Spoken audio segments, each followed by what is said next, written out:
Já imaginou um lugar onde tudo pode coexistir em perfeita harmonia? De 5 a 9 de dezembro de 2022. Aprenda uns com os outros em vários diálogos transnacionais. Para juntos alcançarmos um planeta regenerado, é preciso que todos reflitam sobre a importância de se ter comportamentos e ações equilibradas para um mundo melhor. O Festival Conhecendo os ODS Latin América. Separe um espaço livre para você aprender com os maiores líderes do mercado. Em uma imersão transformadora que nasce através dos 5 P's para o desenvolvimento sustentável, pessoas, prosperidade, planeta, parcerias, paz. Participe e permita-se a trocar ideias inovadoras em busca de um planeta equilibrado.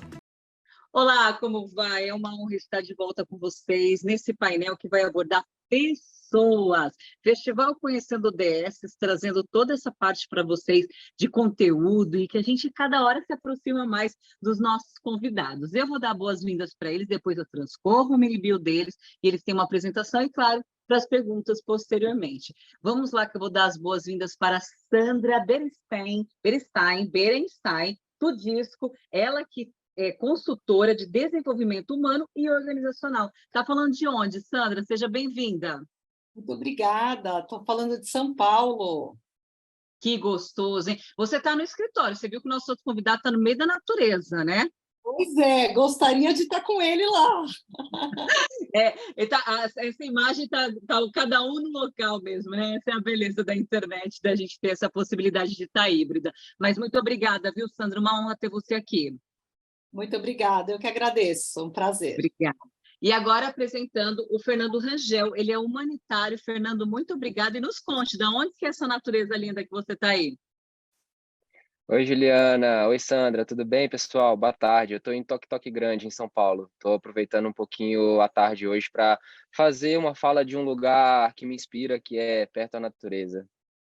Toque Grande é o quê? Mais praia ou é campo mesmo? Não conheço. É praia, litoral de São Paulo. Ah, é Ubatuba. É próximo, bem pertinho de Ubatuba. Sabia que eu conhecia esse nome de algum lugar. Meu pai é de Taubaté, então Ubatuba sempre foi minha praia. É muito legal a gente conhecer isso. E que lugar lindo, né? Natureza focada ainda com a praia. Aí tá ótimo, tá fechado. Seja bem-vindo mais uma vez. Eu vou passar, como eu falei para vocês, eu vou fazer uma leitura da mini bio aqui, começando pela Sandra. Ela é especialista em desenvolvimento de pessoas, grupos e cultura organizacional. Atende gestores, educadores e alunos. Formada em serviço social pela PUC São Paulo, especializada em psicodrama pela PUC e atendimento familiar pelo Instituto de Terapia Familiar. Mestrado em gestão organizacional pela Universidade Complutense de Madrid e outras certificações de liderança e empreendedorismo. Ela tem certificado em coach pelo ICC e finalizando sua segunda graduação em psicologia. Vai ser uma honra te ouvir, a palavra é sua. Ah, que gostoso estar aqui com vocês. Muito obrigada, um prazer, viu, Rangel? Então é isso, eu trabalho com gente há mais de 25 anos, com pessoas que desejam se reorganizar, repensar caminhos, fortalecer carreira e promover autoconhecimento, né? Porque a gente fala de escuta e diálogo, o primeiro passo é o autoconhecimento. E eu não faço isso sozinha, eu conto com uma equipe multiprofissional que a gente se apoia, se ancora. Para quem quiser conhecer um pouquinho mais, tem meu site, que é www.eminaroda.com.br, ou então lá no Insta, que é @eminaroda, que eu vou postando algumas coisas, vou contando um pouquinho de alguns projetos interessantes, não dá para postar tudo, mas de vez em quando a gente vai ativando aí a nossa rede. E lógico, para quem precisar de ajuda, precisar de apoio, o canal também está aberto para isso. Acho que a primeira questão, quando me vem, né, essa temática da gente estar junto aqui hoje, é uma alegria, né? Uma alegria em pensar em como poder contribuir com Conhecendo os ODS, com esse festival incrível, né, que ancora aí toda a América Latina, porque é algo que atravessa a minha própria existência, né? Está em mim, está imbricado dentro de mim. A minha maneira de pensar, de sentir, de agir, é muito interconectada com esse propósito desse festival. Então, só para compartilhar um pouquinho do meu propósito, como mão na roda, é cultivar mesmo as relações, os ambientes sustentáveis, de forma ativa, criativa, integrada, para proporcionar esse campo fértil, né, para que todos os indivíduos e os coletivos possam desbravar novos caminhos e se aproximar da sua essência, com mais autenticidade, com leveza e com consciência. Então, é disso que se trata, né? Quando a gente pensa nesse projeto, a gente sempre pensa assim, qual o impacto da minha ação com o mundo? O que eu produzo quando eu decido fazer algo ou quando eu não decido fazer algo? E isso no microcosmos, dentro da família, dentro de relações tóxicas, até no macro, quando eu faço esse gesto para limpar a sujeirinha que está em mim, eu estou jogando para onde? Eu estou jogando para o planeta. Então, cai no planeta, a gente poder pensar em tudo que a gente faz, cai no planeta. Então, eu vou compartilhar com vocês aqui uma breve apresentação que eu fiz, aqui, deixa eu pôr aqui, para falar da temática, entrar na temática escuta e diálogo, né? Então, aqui, quando a gente pensa em escuta-diálogo, antes de iniciar aqui, a gente pode pensar assim, numa pergunta provocativa, né? Qual que é a intenção quando eu penso em escuta e diálogo? Todo mundo, acho que em todos os ambientes, a gente pensa em gerar boas conversas, né? Então, a escuta e o diálogo é o que está por trás de uma boa conversa. Mas, afinal, o que é uma boa conversa, né? Será que nós estamos gerando boas conversas? E a boa conversa é justamente essa relação dialética entre escuta e fala. Então, eu preciso considerar que existe um outro. Caso contrário, a gente vai estar falando para nós mesmos. E um bom indicador para a gente saber se a gente está cuidando dessa conversa é que se a gente sair de uma conversa sem nenhuma transformação, é porque o diálogo não aconteceu. Então, as boas conversas, acho que a nossa sociedade, da alta produtividade, da capacidade da gente tentar minimizar e acelerar as coisas, as boas conversas têm ficado muito escassas. A gente vai economizando palavras, a gente vai criando dialetos no WhatsApp, né, para tentar fazer mais rápido e mais veloz. Só que, de fato, como é que a gente entra para uma boa conversa? Às vezes sem paciência, já exausto, atropelados, e aí isso gera algo muito ruim, porque a condição para uma boa conversa começa na qualidade da nossa escuta. Mas para uma boa conversa, quando tudo flui bem, ainda vai bem. Pensando nos tempos hoje, das questões políticas, de tudo isso, como escutar e ser empático em conversas difíceis?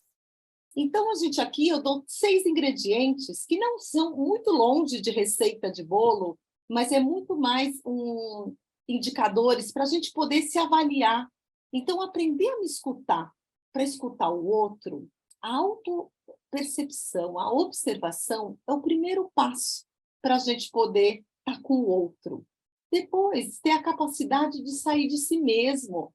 Às vezes, a gente fica super autocentrado. Considerar a diversidade, sacar que existe um outro que pensa, que sente, que age diferente da gente. Como quarto ponto, eu considero estar em suspenso. O que é estar em suspenso, né? Durante o diálogo? É poder abandonar as nossas certezas, as nossas convicções e exercitar o não julgamento. Abrir esse campo de abertura para deixar emergir o novo, o inédito, a surpresa que acontece com o próprio diálogo. Eu falo, o outro traz algo. Se eu venho com tudo pronto, eu posso conversar com o meu espelho, sendo narcísico, eu não preciso de ninguém para ter a relação de troca. E aqui eu deixo uma outra provocação, que é para a gente pensar qual é o grau de satisfação das nossas conversas. De 1 a 4, como que eu estou? Qual é o meu grau de satisfação? Porque a conversa sugere essa conexão emocional.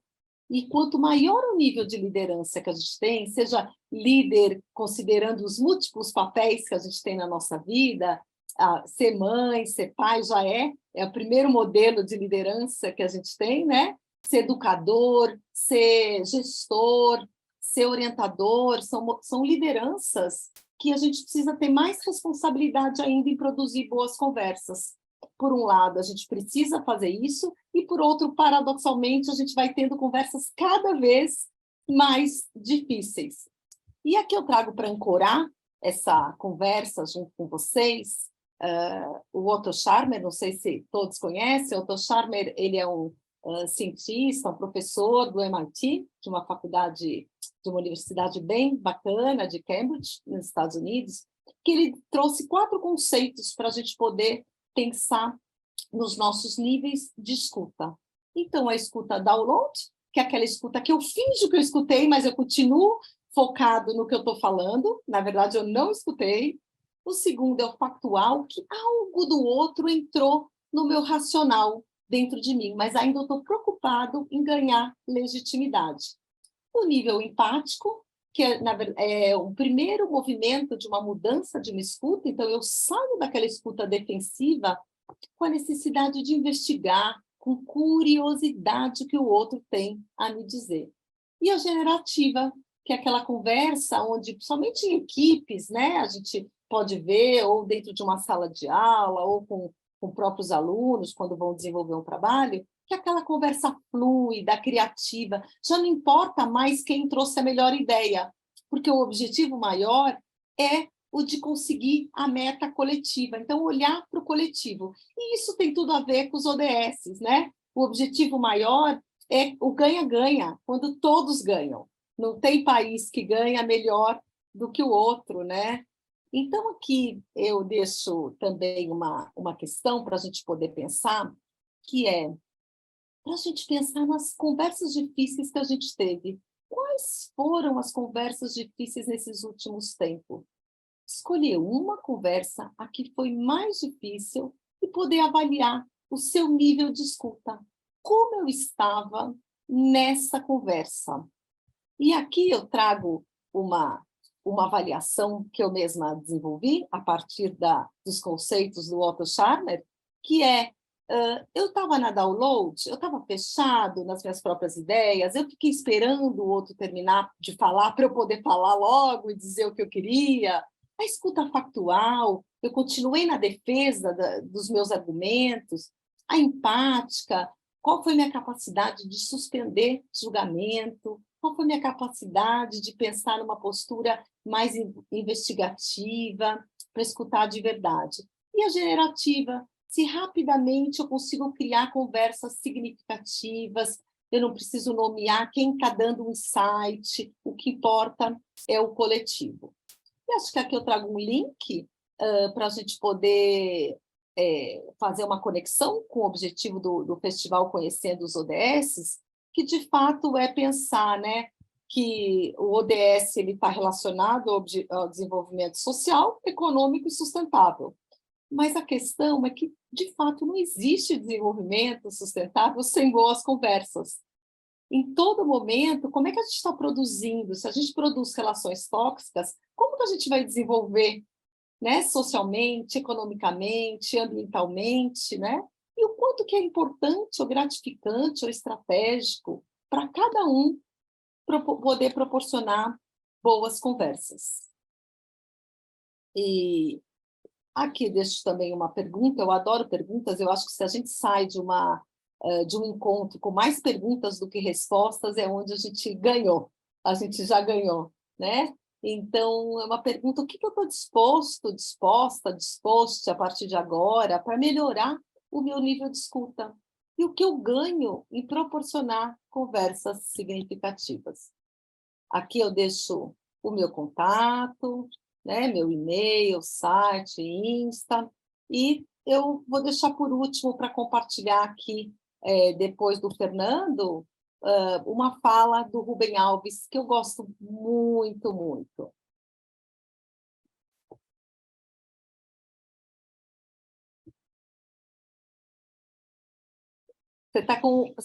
Desculpa, já abri. Eu tô tão empolgada com a sua apresentação. Até ia falar, depois, se você puder colocar para a gente no chat, adoraria ter mais contato com o que você falou. Eu sou da área da comunicação, né, jornalista, e eu falo muito hoje em dia sobre comunicação offline, a comunicação resiliente, a comunicação que se ouve, porque a gente fala tanto da comunicação digital hoje em dia, né, Sandra? E eu sei que a gente está por um meio digital aqui, mas para facilitar a vida, poderíamos estar naturalmente sentados conversando sobre essa temática. prática, mas me chama muito a atenção dessa questão regenerativa e achei muito legal, que não importa quem trouxe a ideia, importa o objetivo em comum. Achei lindo, lindo, lindo, lindo e muito legal. A última coisa, só não vi a frase do Rubem Alves que você falou. Você acabou lendo ela? Porque eu não ouvi aqui. Eu acho que talvez, como a gente está nessa proposta do bate-papo, ao invés de eu fechar agora, eu estou pensando em abrir para o Fernando, e aí depois eu posso compartilhar no final. Maravilha, adorei. É isso aí. Então, agora vamos para o Fernando, que depois eu já vou transcorrer umas perguntinhas também para ti. Deixa eu abrir aqui a mini bio do Fernando. Vamos lá. Ele é ativista pelos direitos humanos, cofundador e CEO do Refúgio 343, palestrante e mediador nas áreas de ativismo humanitário, empreendedorismo, autoconhecimento e desenvolvimento pessoal. Foi responsável pela área de responsabilidade social da Apple no Brasil e, após 12 anos no mundo corporativo, interrompeu sua carreira para dar início a um novo ciclo e estilo de vida focado no propósito, empreendendo na área de impacto social. Fernando é embaixador do One Young World, organização global que atua com foco no desenvolvimento de jovens lideranças para a construção de um mundo melhor, com base nos Objetivos de Desenvolvimento Sustentável da ONU. Tiffany Local Hero para o Brasil e escolhido entre os 20 líderes mais inspiradores do Brasil pela McKinsey, acho que é McKinsey mesmo, né, que fala, depois você me corrige. É graduado em Publicidade e Propaganda pela PUC, em Produção e Gestão de Eventos pela Uni Belo Horizonte e pós-graduado em Gestão de Negócios pela IBMEC. É triatleta, paraquedista, reikiano e daimista. A gente falou de daime um pouco sobre esses dias. Apaixonado pelo desenvolvimento, pelas pessoas, pela vida e pelo planeta. Seja bem-vindo agora para falar suas palavras. Me corrige só uma informação antes de você começar. Quando fala Tiffany Local Hero para o Brasil, é o quê? Você atuou nesse trabalho também? Isso já entra nisso, que a gente vai criando curiosidade quando a gente vai conhecendo as pessoas, né? Claro, Juliana. Tudo bem? Olá, pessoal, novamente. Sandra, parabéns, que fala inspiradora você trouxe. Para mim, esse é um tema central quando a gente se fala de Objetivos de Desenvolvimento Sustentável. E fiquei muito feliz, muito inspirado. Também notas da Sprints e quero muito me conectar com você, com a Mão na Roda, para a gente poder trazer dinâmicas como essa para o Refúgio, para o nosso time. E, Juliana, obrigado pela mediação. O Tiffany Local Hero é uma premiação da Tiffany no Brasil. Então, é uma das premiações que a gente ganhou pelo nosso trabalho humanitário. Então, eu quero iniciar minha fala nesse momento fazendo um agradecimento super especial a todo o time da NTX, que coloca mais uma vez essa plataforma tão importante que é o Conhecendo os ODS de pé. Em especial, mandar um abraço para o Abílio, para a Ana e para o Igor, que são queridos amigos, mentores. A Ana na condição de ex-conselheira do Refúgio 343 e o Igor ainda como conselheiro fiscal. Então, são pessoas com quem eu aprendo bastante. Esse ano é o meu terceiro ano participando desse festival, que eu sou apaixonado, já participei presencialmente, já participei online como mediador e agora também como palestrante falando sobre pessoas, e um tema que é extremamente relevante, né? Eu acredito que a melhor forma de a gente começar falando sobre esse um dos 5 Ps é lembrar de que, na verdade, a natureza ela vai dar conta por si só. A gente, claro, tem um mundo para cuidar, mas o planeta ele é forte o suficiente para se reinventar. Talvez a nossa espécie faça parte dessa nova forma de vida na Terra. Talvez não. Então, quando a gente fala de pessoas, é um trabalho de autoconhecimento coletivo, na minha visão. A gente está falando de uma oportunidade de chegar no merecimento do título de humanidade. Assim como a gente se descreve, mas a gente ainda não chegou no merecimento das características do que seria realmente uma humanidade sadia, uma humanidade que possa viver em harmonia com a natureza e possa viver nessa casa comum, como diz o nosso querido Papa Francisco na sua encíclica papal Laudato Si, um conteúdo do qual eu sou extremamente fã e trago para as raízes do nosso trabalho humanitário. Nós estamos num momento crucial da jornada evolutiva da humanidade. Muitas coisas críticas estão para acontecer no nosso caminho nas próximas décadas, e se a gente não resolve endereçá-las nesse momento, as coisas podem ficar difíceis demais. Então, um prazer enorme estar aqui com vocês hoje. Acredito que a razão principal pela qual eu esteja aqui é o trabalho humanitário que nós viemos desenvolvendo no Refúgio 343. Então, talvez apresentar para vocês, para quem esteja nos assistindo de casa, de onde quer que seja, o Refúgio 343 é uma organização humanitária focada na reinserção socioeconômica de imigrantes e refugiados no Brasil, com a missão de resgatar e empoderar refugiados no mundo inteiro. Uma organização super jovem, de apenas 3 anos de idade, que está sendo super reconhecida, ganhando muitos editais dentro e fora do Brasil. Na sexta-feira dessa semana, nós estamos indo para a premiação do Melhores ONGs. Pelo 3º ano consecutivo, o Refúgio foi eleito entre as 100 melhores ONGs do Brasil. No ano passado, a melhor organização de direitos humanos do país, e esse ano nós estamos na final, entre os 3 finalistas, para ser eleito. Vamos estar lá presencialmente com os dedos cruzados e a alma no palco, quem sabe para ser eleita a melhor organização social do nosso país. Isso tudo com 3 anos. Então, eu fico muito feliz com esse resultado, e eu tenho certeza absoluta, se eu puder dizer para vocês o que nos levou a ter tantas conquistas do ponto de vista de editais, de premiações, mas principalmente de impacto humanitário mesmo, as centenas de milhares de pessoas que nós podemos tirar das zonas de conflito, das zonas de vulnerabilidade e acolher no nosso país, são as pessoas. O Refúgio tem um time hoje de 23 pessoas, mas muito mais que isso, um olhar de governança. Eu acredito que seja muito importante para a gente traçar um paralelo entre os 5 Ps, os ODS e o ESG. Então, quando a gente faz esse cruzamento, a gente precisa pensar de verdade em ter organizações longevas. O meu principal trabalho como CEO do Refúgio 343, hoje, Sandra e Juliana, é fazer com que a organização exista para além da minha vida, certo? Então, eu, com as minhas visões, com as minhas crenças, com os meus defeitos e as minhas qualidades, estou fazendo um trabalho tem sim uma base também energética e espiritual e que deve continuar para além desse corpo. Eu daqui 50, 60, 70 anos já não vou estar mais aqui, mas infelizmente as condições de refúgio às quais a humanidade vai estar submetida nos próximos anos são muito drásticas. Nós estamos falando, por exemplo, entre os muitos dados que nós podemos trazer aqui hoje, de 1,2 bilhões de pessoas. Vocês imaginem o que é 1,2 bilhões de pessoas em 2050, daqui a 30 anos, que é praticamente amanhã, em situação de deslocamento forçado. Isso em função de catástrofes naturais, em função de guerras e principalmente em função de aquecimento global e de mudanças climáticas. Então, quando a gente fala de governança, é muito importante a gente entender aonde a gente aloca as pessoas e o talento que cada um de nós traz para o mundo. Quando eu vejo uma apresentação como essa da Sandra, por exemplo, para mim fica muito claro que nós estamos diante de uma pessoa que está 100% em contato com a sua alma, com o seu propósito, com o seu eu superior, está fazendo aquilo que ama, está fazendo aquilo que gosta, está fazendo aquilo que está no seu leque de talentos e está despertando o talento de outras pessoas. Então, eu também tive a oportunidade de passar por uma transição de carreira e finalmente acessar aquilo que eu acho que tem mais bonito dentro de mim.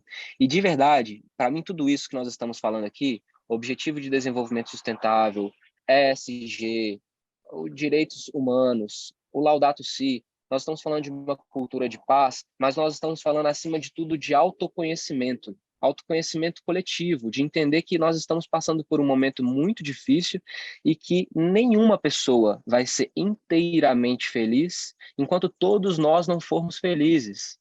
É muito simples essa matemática.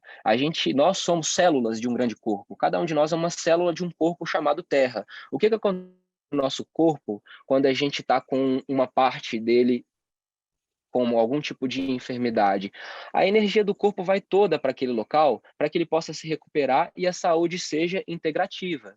Então, assim como o corpo de uma pessoa dirige energia para que aquele membro, aquele arranhado, possa se cicatrizar e a pessoa estar por inteira, a obrigação de todos nós como seres humanos é olhar para aquele que não tem aquilo que nós temos e dar para eles para que nós tenhamos um dia uma condição mais igualitária.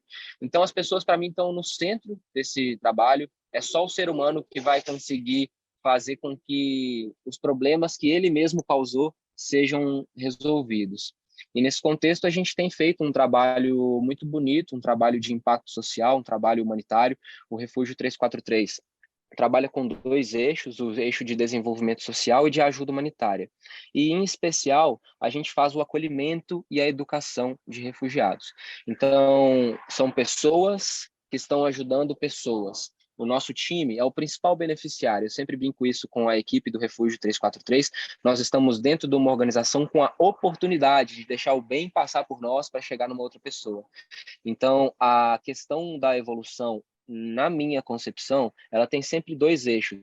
A evolução pessoal, como eu posso, como ser humano, ao longo das minhas décadas no planeta Terra, sejam 60, 80, 110 anos, crescer ao máximo e cumprir com o plano de evolução moral, espiritual, ética, profissional, pessoal, como eu posso crescer o máximo possível e, na paralela, nessa bifurcação que eu estou mencionando, do outro lado, a gente tem a evolução coletiva. Então, como eu, ao olhar para os meus talentos, ao olhar para mim mesmo, posso entender e posso fazer a diferença na vida de outras pessoas. E essas duas rotas, elas têm que caminhar juntas. Então, na verdade, não é nenhuma bifurcação, né? São dois caminhos paralelos que nós temos que percorrer.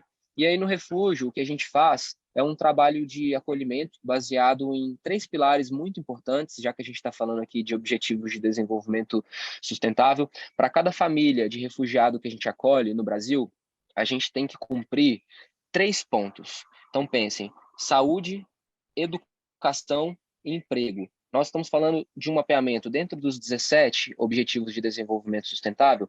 O refúgio trabalha com 10 ODS mais específicos, e aí a grande importância de ter um trabalho de mensuração de impacto, porque são 17 objetivos com 179 metas e 240 indicadores, então tem que ter uma inteligência por trás da ação. A gente precisa, de fato, entender quando a gente desloca um refugiado de um lugar, leva para o outro numa determinada condição que a gente acredita ser mais especial, mais digna do que aquele que ele tinha, aonde dentro desse mapeamento global, feito por 190 países, feito por toda a Organização das Nações Unidas, nós estamos tangenciando.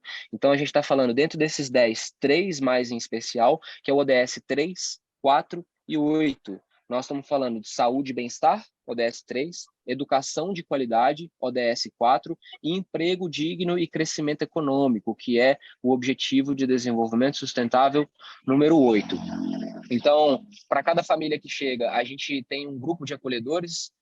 Suponhamos, então, que a Sandra e a Juliana juntas vão receber uma família nas suas cidades. Vocês vão formar um grupo de 5 a 10 pessoas, o refúgio entra como um parceiro institucional e a família de beneficiário, que é essa família de imigrante que está numa condição deplorável, não só física, material, mas principalmente psicologicamente, entra num triângulo. Então, nós temos uma meta: acolhedores, vocês, o refúgio como organização e a família de beneficiários, de fazer com que aquela família se reerga e possa caminhar com as próprias pernas o quanto antes. E nós temos um sistema muito claro de acolhimento, né, que vai entre 3 a 6 meses até que essa família esteja realmente apta a viver uma vida saudável, digna, com as crianças matriculadas no sistema de ensino brasileiro, com o seu cadastro no SUS, com um emprego que possa pagar as próprias contas, então uma autonomia financeira. E a forma com que esse trabalho surgiu é uma forma muito bonita, muito interessante. Eu ainda trabalhava no mundo corporativo, trabalhei 5 anos na Red Bull, 5 anos na Apple, e aí, em função de muitas experiências pessoais na busca pelo que eu chamei de autoconhecimento, acho que todos têm as suas ferramentas, eu tive as minhas, eu tive a percepção de que eu precisava fazer algo que era mais do que vendas, mais do que marketing, mais do que trabalhar para uma empresa com um fim lucrativo. E eu tive o desejo de ajudar uma única família entre essas centenas de famílias que ainda entram no Brasil todos os dias, venezuelanas. Eu queria ajudar aquela família a se reerguer. Meu plano, meninas: vou comprar uma passagem de ida para Roraima, vou comprar 5 passagens de volta. Eu coloco 4 pessoas no avião comigo, alugo uma casa do lado da minha para poder ajudá-los, junto um grupo de amigos que vai dividir as contas comigo por 3 a 6 meses até que eles possam se reerguer, acho um emprego para essas pessoas, matriculo na escola perto da minha casa, na escola pública. Era só isso, era um plano voluntário. Enquanto eu trabalhava na Apple, nas minhas horas vagas eu ia fazer isso.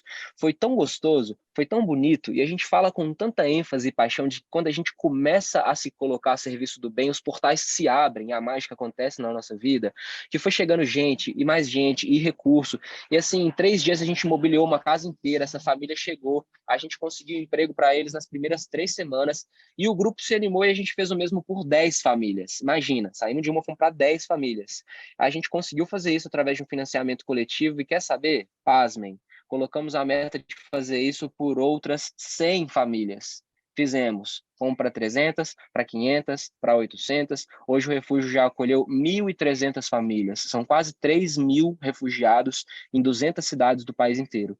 Isso com a união de pessoas. Então, novamente, quando a gente se une, quando a gente coloca os nossos talentos, os nossos dons, quando a gente tem a capacidade de proteger essa psicosfera tóxica que está ao nosso redor, olhar para dentro e achar aquilo que a nossa alma de fato busca fazer aqui nesse planeta, e junta isso com o aquilo de melhor que as outras pessoas ao redor de nós podem também fazer, a gente pode fazer coisas incríveis. Então, eu tenho a certeza absoluta de que a gente vai conseguir sair dessa. É muito bom estar aqui com vocês em um local tão confortável, junto com pessoas tão legais, sorrindo, curtindo, estudando, compartilhando, mas a gente sabe que, de fato, tem muitos irmãos e irmãs que estão, nesse momento, passando fome. Então, a nossa obrigação é fazer por eles aquilo que nós gostaríamos que fosse feito por nós, se a gente estivesse em tal situação. Então, essa é uma fala inicial, Juliana, quero agradecer novamente, muito bom estar aqui com vocês hoje, é sempre uma oportunidade incrível de aprender com o time da NTICS. Olha, tá de parabéns, viu? Sandra e Fernando, é assim, né? Eu vou aprendendo aqui com vocês, eu vou conhecendo vocês, porque eu realmente não conheço, eu recebo só essa mini bio aqui, e tá tudo muito rápido, porque é uma gravação na sequência da outra, né? Batendo agenda com vocês e tudo mais. E aí eu vou tomando conhecimento ao longo do que vocês vão falando, me emocionando e lendo, né? Eu estou aqui no site dos dois, e aí eu fui buscando algumas informações. Primeiro que os sites estão ótimos, parabéns, porque eles estão super cativantes. Eu acho que isso é muito importante, até para captação de recursos, porque sem parceria não se faz nada. E Fernando, só uma coisa, eu vou voltar com a Sandra, mas depois eu já tenho algumas perguntas para você. Quando você fala que você teve o seu insight de ajudar uma família, isso foi quando? É recente? Porque vocês já ajudaram 3.000 famílias. Mas em quanto tempo a gente está falando disso? Em 3 anos, eu estava ainda na Apple, quando eu Em tive essa... 2018, é disso. Exatamente. Gente, muito legal, muito bacana. É importantíssimo, assim, é um trabalho. Eu até, na questão de refugiados, várias informações, né? Como jornalista, a gente recebe várias informações e é muito importante a gente conhecer isso, né? Isso tem aumentado muito em todos os países, né? É fato e evidente, mas o nosso país, até pelo modo acolhedor e facilitador também para muitas pessoas, ele tem aberto essa questão. Então, a gente já volta, eu vou te perguntar algumas coisinhas, principalmente em conhecer como pessoa, quando você fala que você teve a sua fase de transição de carreira, né? Porque você estava num mercado totalmente corporativo e parece que, mais do que você ter um propósito, só você teve esse propósito espiritual mesmo, até pela questão da daimista, pela questão do reiki, pelo contato com a natureza que você está falando aí. Quero que você traga isso, até porque muitas pessoas, não sei se só por causa da pandemia, eu falo que a pandemia ela só veio para dar um oi, e já existia, só foi um oi, né? Graças a Deus, quem não perdeu ninguém, mas quem perdeu nossos sentimentos, mas parece que ela só deu um oi naquilo que já estava guardado no coração, né? A gente só não colocava isso como evidência e nem andamento, mas a gente já vai nisso, tá? Sandra, da questão do Mão na Roda, ele é um projeto criado nesse nome mesmo, Mão na Roda, você criou com esse nome, é isso? E você trouxe essa realidade para o dia a dia de empresas também, ou para a pessoa final? Como que você tem trabalhado essa parte da sua empresa também? Então, é um trabalho que tem 3 eixos, né? Como minha primeira formação é na área social, né? É um eixo que nunca deixa de existir, ele sempre movimenta todos os outros. Então, a gente faz o trabalho desde um trabalho mais voltado para as organizações sociais, né? Não governamentais, faz um trabalho com educação e com empresas, porque, na verdade, a gente é que vai pondo tudo em caixinha, né, separadas. Mas a ideia é, quanto mais a gente puder integrar tudo isso, é quando a gente consegue se perceber enquanto sociedade, porque a sociedade é constituída de todos esses equipamentos, né? Então, são várias frentes que o desenvolvimento humano atua, e se a gente parar para pensar, não são formatos diferentes. Talvez o que muda é a linguagem, o que muda é a roupagem, mas o conteúdo, a essência humana é a mesma. Desenvolvimento é para todos, né? Então, a gente precisa pensar em como ter uma sociedade mais equilibrada, mais equitativa, né? Com menos desigualdade, e aí poder desenvolver em diversos âmbitos. Então, é esse o trabalho. Também existe o eixo pessoas físicas, que no final do dia, a pessoa jurídica ela é constituída por pessoas físicas. Então, qual é a qualidade dessas pessoas físicas no ambiente de trabalho?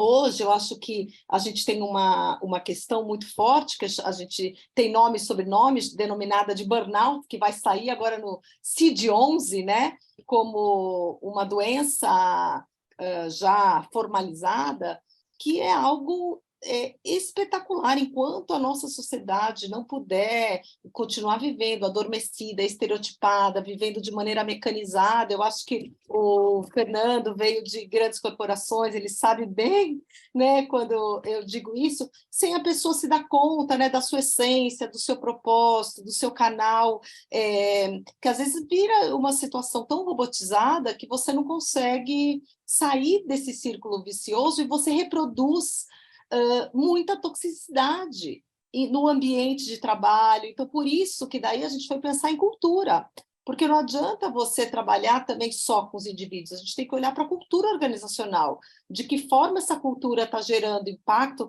mas não de um lugar de marketing, mas um lugar de essência, né? Que depois o que o marketing vai fazer com isso é uma outra coisa, uma outra questão, mas assim, um lugar de essência, que nem os ODS, não por uma questão de marketing ou porque ela vai ser melhor premiada, ou porque ela vai poder vender mais porque ela é bacana, mas poder olhar de dentro para fora o que eu, enquanto time de liderança, quero gerar de impacto verdadeiramente, o que faz sentido, e que daí a coisa flui e acontece, porque senão ela fica só no site, só nas paredes da organização, e não fica vivo. Então, todo mundo vivendo um monte de relações destrutivas lá dentro e falando que o valor é colaboração. Só que o valor é destruição, aí não funciona. Então, a gente tem que deixar esse valor vivo. E o valor, ele é atitude, ele é comportamento, ele é acordar todos os dias e você pensar todos os dias, o que eu posso fazer de diferente, melhor, para produzir relações, ambientes, situações e um mundo mais simétrico. Acho que quando o Fernando traz essa questão também dos refugiados, é uma questão nossa. Se a gente ficar olhando como isso algo longe, fora de nós, a gente não entendeu nada, porque gera impacto, que é isso, um país em desenvolvimento tem que pensar, um país desenvolvido tem que pensar como que eu cuido do país em desenvolvimento também, né? Porque gera as fronteiras, se a gente não cuidar, que fronteiras são essas, né? Que a gente vai criando para poder gerar o quê? Né? Uma relação mais assimétrica. Então, acho que é disso, né? O trabalho é isso, é desenvolver pessoas no final do dia, tanto em organizações como pessoas físicas que queiram buscar essa conexão maior com si mesmo.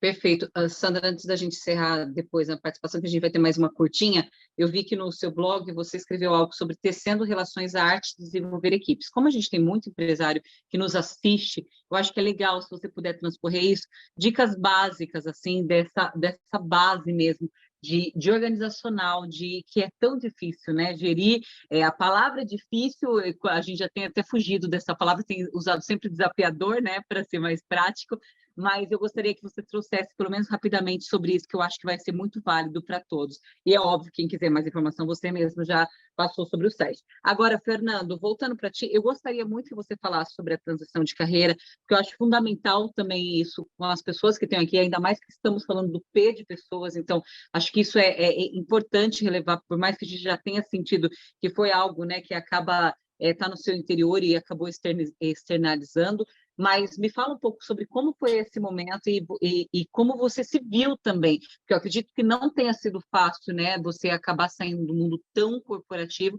e ir para algo tão natural, que hoje, óbvio, transcorre super bem.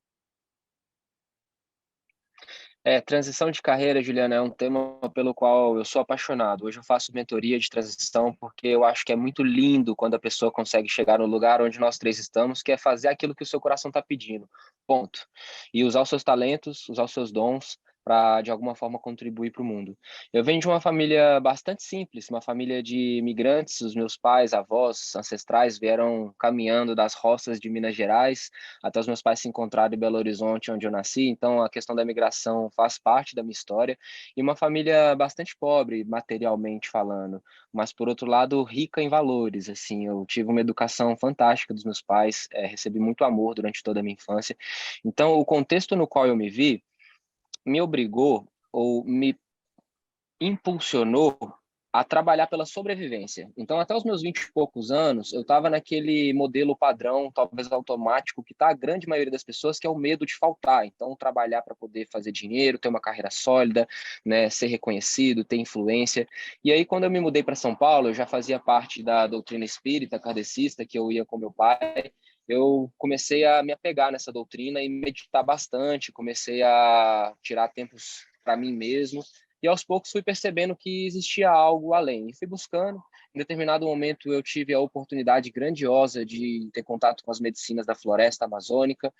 Bebi pela primeira vez a ayahuasca e a minha vida se transformou. Então eu vou fazer um parênteses aqui, porque é muito fácil a gente cair em dogmas nesse momento, né? E o que eu estou dizendo é, cada um tem que buscar o seu caminho. Às vezes vai ser pelo esporte, vai ser por um relacionamento, vai ser num espelho, vai ser numa caminhada, mas você tem que buscar olhar para dentro e ver aquilo que o seu coração realmente quer, né? A coragem de ser quem nós somos.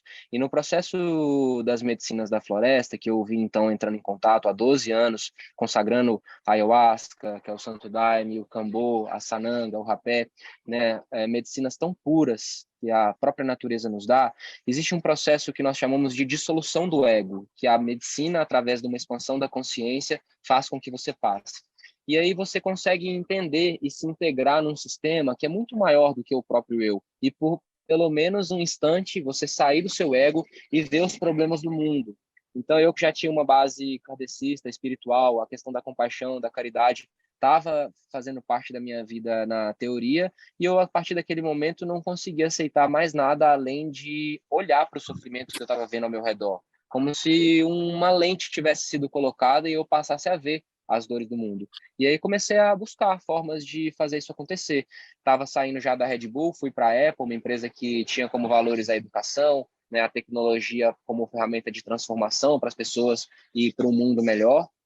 E tive a oportunidade de trabalhar com a questão do voluntariado, da responsabilidade social corporativa dentro da Apple, trazer as primeiras iniciativas de responsabilidade social corporativa da Apple na América Latina. Assim, fui uma pessoa muito insistente com os meus líderes dentro da empresa, porque o meu trabalho era marketing e vendas, e eu estava o tempo todo batendo na porta das pessoas para fazer mais projetos de educação. Já naquela época, educação para refugiado, uso da tecnologia para pessoas com deficiência motora, deficiência auditiva, deficiência visual, e as coisas foram acontecendo, foi caminhando, eu consegui fazer algumas coisas nesse sentido dentro da empresa, e em algum momento eu percebi que eu não conseguia mais viver com um percentual da minha vida dedicado a isso, que eu precisava fazer isso como um todo.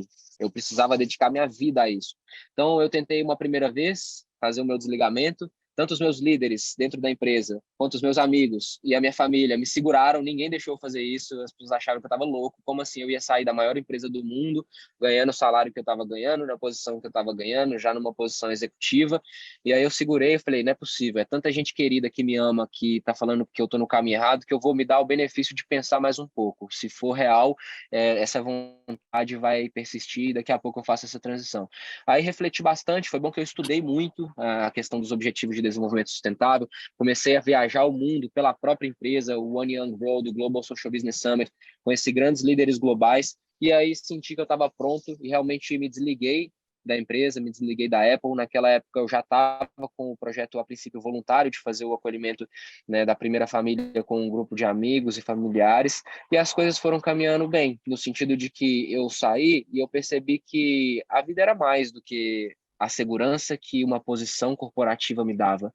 E eu poderia me sentir muito melhor, na verdade, fazendo o bem para os outros.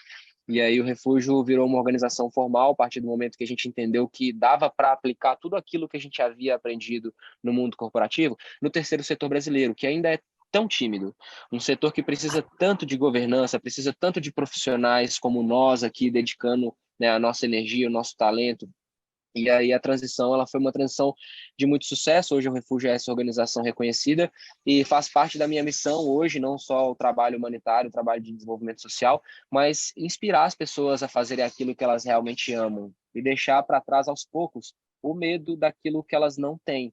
E para fechar, Juliana, acho que a fala mais importante nessa questão de transição de carreira é que tem gente que não tem essa escolha. Então a gente ainda tem muito trabalho pela frente. Como alguns líderes espirituais dizem, não dá para meditar quando está com fome, não dá para fazer yoga quando você não fez o café da manhã. Então, a gente que já está num lugar de muito privilégio e a nossa responsabilidade, ela precisa estar na altura desse privilégio, ela é muito grande. A gente precisa fazer muito para que essas pessoas um dia tenham a mesma posição que nós temos, de optar por aquilo que elas gostam de fazer. Então, vamos arregaçar as mangas, vamos somar conhecimento e vamos fazer acontecer, que ainda tem muito trabalho pela frente. Mas olha, Fernanda, é legal te ouvir, né, nesse sentido, porque a gente está falando muito disso, né? A gente fala de sustentabilidade, reciclagem e esse de governança, só que a grande maioria, né, em si, às vezes não tem o que comer, não tem perspectiva de futuro de diversos setores, não tem segurança, não tem moradia, não tem os direitos, né, do ser humano, como você é um humanitário, assegurado por diversos outros fatores. Então, assim, é muito difícil a gente falar sobre isso. Mas sobre a transição de carreira, às vezes a gente fala da transição de carreira de quem ganha-se muito e vai ganhar menos porque vai fazer alguma coisa como artesanato, então era um diretor, alguma coisa nesse sentido. Mas precisa se colocar o peso. Hoje eu tive com empreendedoras de manhã e a gente estava falando exatamente sobre isso. Às vezes ganhar 3, mas você ter qualidade de tempo, presença da família, possibilidade de um exercício e tudo mais, você fazendo uma somatória de valores, inclusive financeiro, dá tanto aquilo que você ganhava naquele momento. Então, assim, essa é uma avaliação muito grande, que legal que você presta mentoria nesse sentido, e que eu falo que eu desejo para todo mundo ter a paixão pela profissão, se encontrar nesse momento, porque eu trabalho igual uma doida, mas eu sou louca e apaixonada pela minha profissão. Não me vejo em outro momento, em outra área. Mas isso é muito importante, que as pessoas tenham mesmo isso, viu, Fernando? E você nota isso das pessoas? Como que tem sido nas suas mentorias? Eu vejo que tem muito mais pessoas querendo fazer transição de carreira do que as que conseguem fazer transição de carreira. E isso é devido à equação do esforço.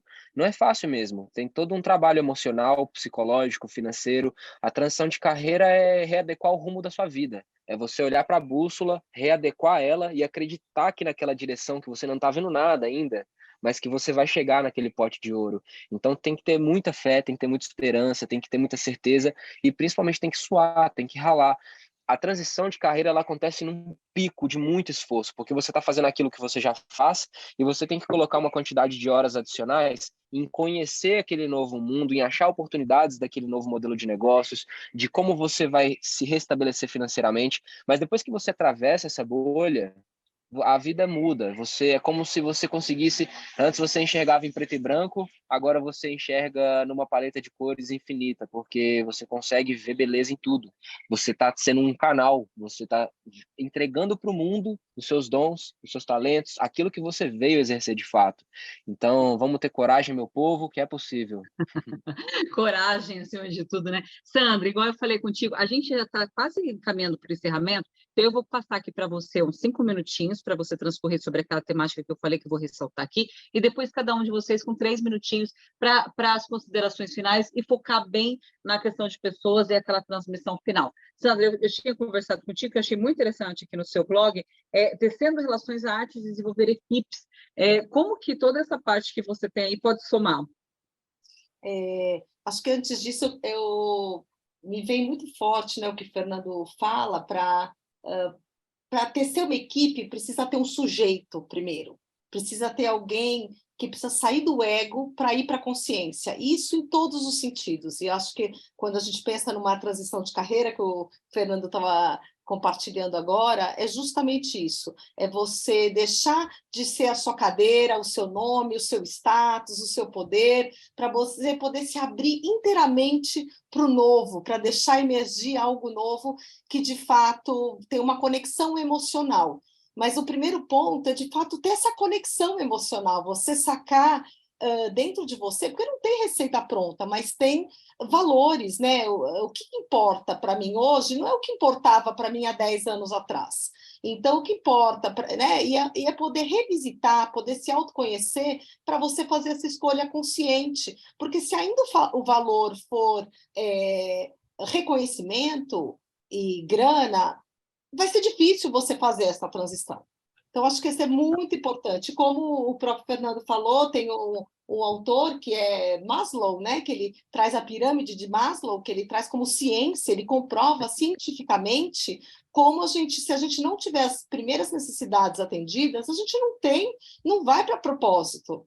E a gente tem uma grande parte da população que não dá para pensar em propósito, que está pensando em saneamento básico, que está pensando em como conseguir o alimento para aquele dia, né?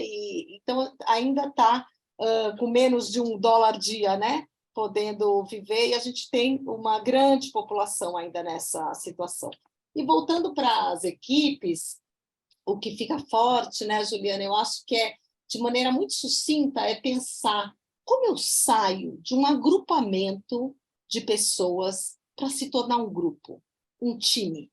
Porque, na verdade, o que a gente encontra muito dentro das organizações, toda vez que vou fazer um trabalho, é um agrupamento, são áreas agrupadas com um objetivo que nem sempre é compartilhado, que cada um está precisando se desenvolver, com metas individuais, que eu preciso atropelar outra área para conseguir ter um bônus melhor, com situações onde geram não encontros, mas desencontros. E o grupo, quando a gente consegue, de fato, formar esse grupo consistente, ele serve tanto de apoio e de suporte para brindar o que a gente tem de mais bacana, que é o encontro humano, né?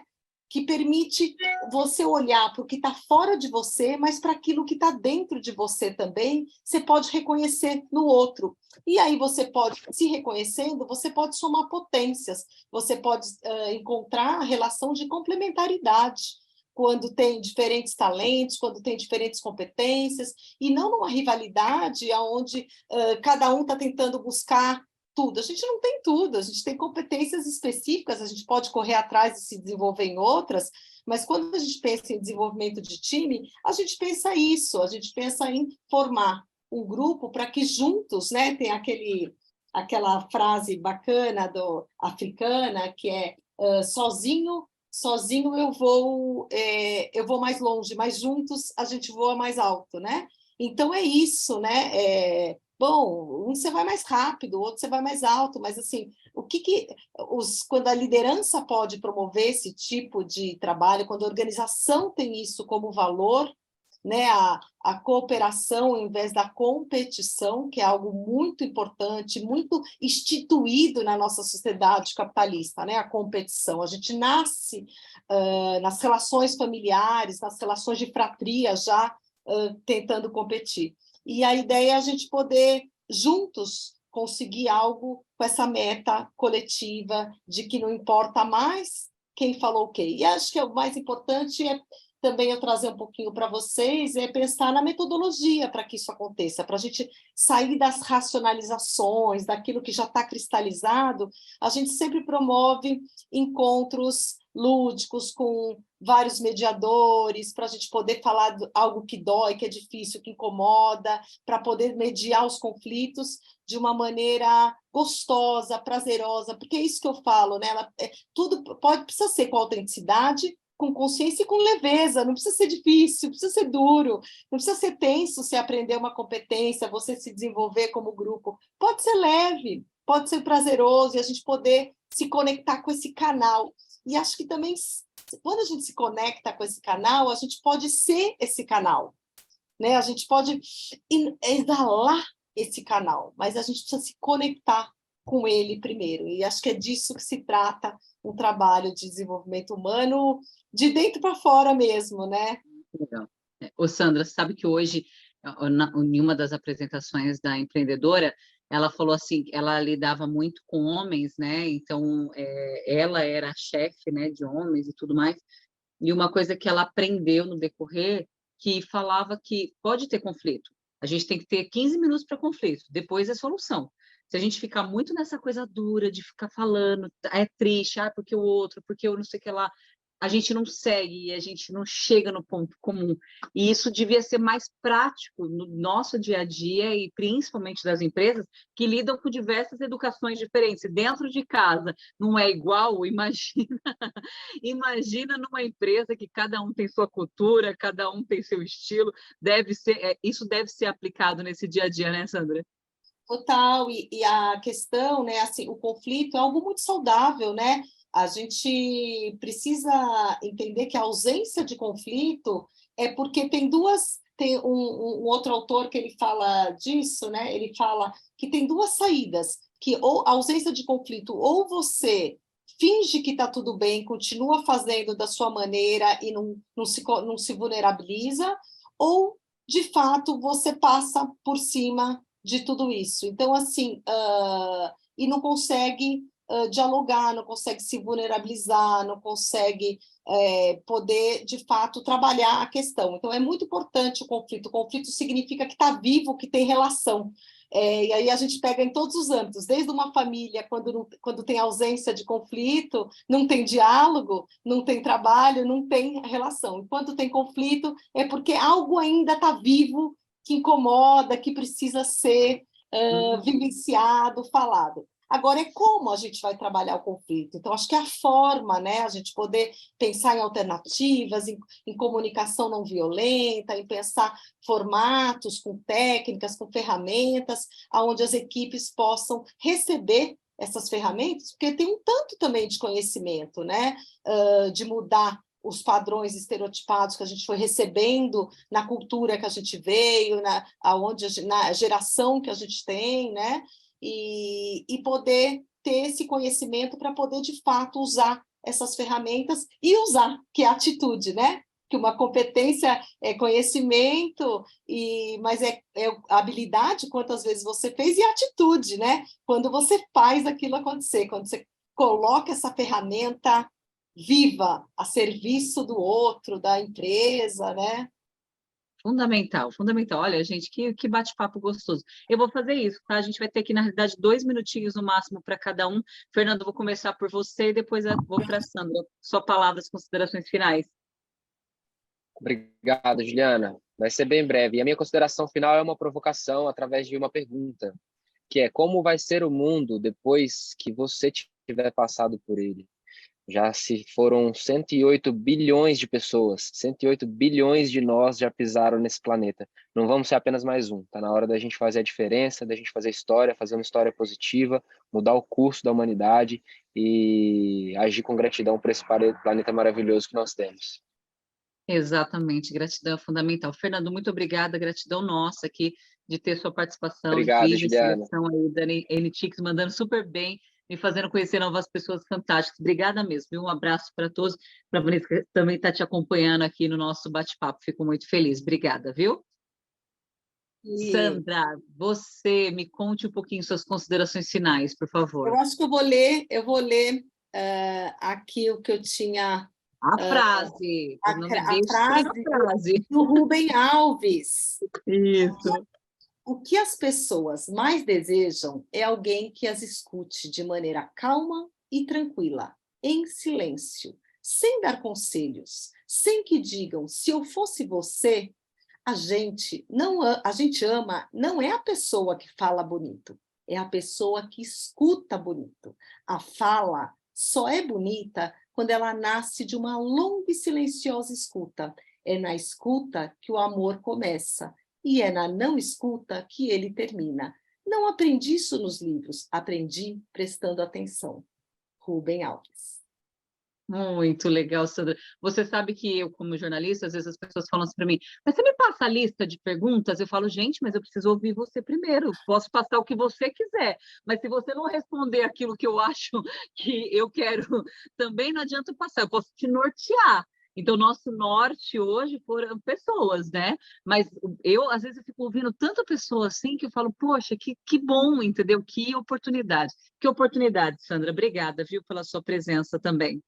Eu também, muita gratidão por estar aqui com vocês, Juliana, Fernando, maravilhosa sua história de vida, me conecta, tenho vontade de me aproximar, de fazer esse trabalho junto com os refugiados, já fiz alguns trabalhos de escuta de grupos com refugiados, junto com uma psicanalista amiga minha na USP, que a gente tem um trabalho potente lá, então vamos manter contato. Com certeza, Sandra. Falar. Muito legal. E para vocês que curtiram aqui nosso bate-papo também, com certeza eles estão na rede, LinkedIn, busquem os nomes, saibam um pouquinho mais sobre eles, conectem-se. Afinal, é isso que nós fazemos aqui, conectando pessoas, e eu tenho a honra de estar aqui mediando duas pessoas incríveis. Muito obrigada pela participação de todos. Espero ver vocês em breve no próximo painel. Até mais. Até mais. Obrigado, pessoal. Até. Obrigada.